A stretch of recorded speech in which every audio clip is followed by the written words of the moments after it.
Class, before we start, I will introduce myself. I am Christian Salon, and I will demonstrate the vowels letter and consonant letter. First is vowels letter.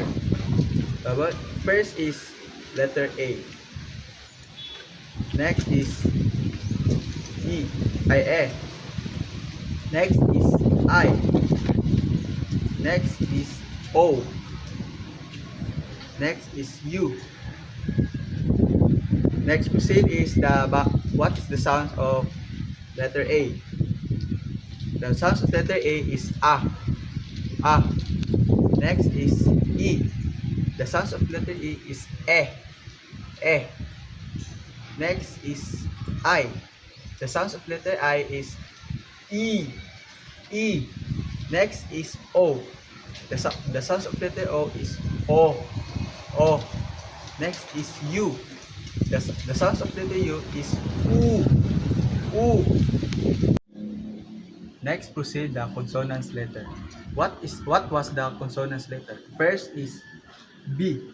The sound of letter B is B. Next is C. The sound of letter C is K.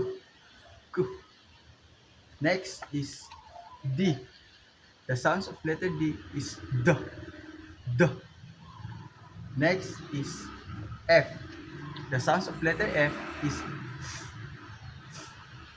Next is G. The sound of letter G is G. Next is H. The sound of letter H is H.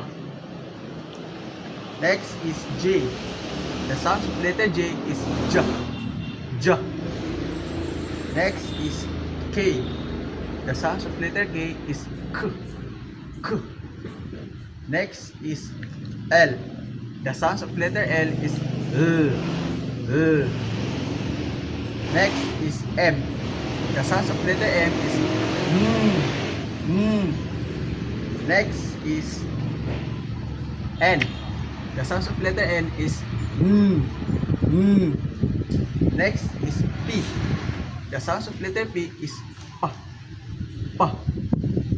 Next is Q. The sound of letter Q is Q.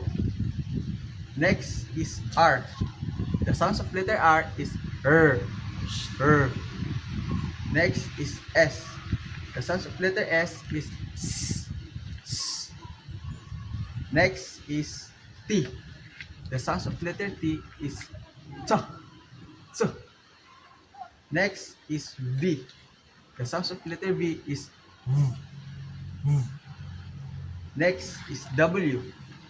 The sound of W is W. Next is X.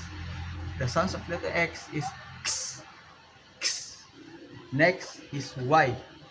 The sound of letter Y is Y.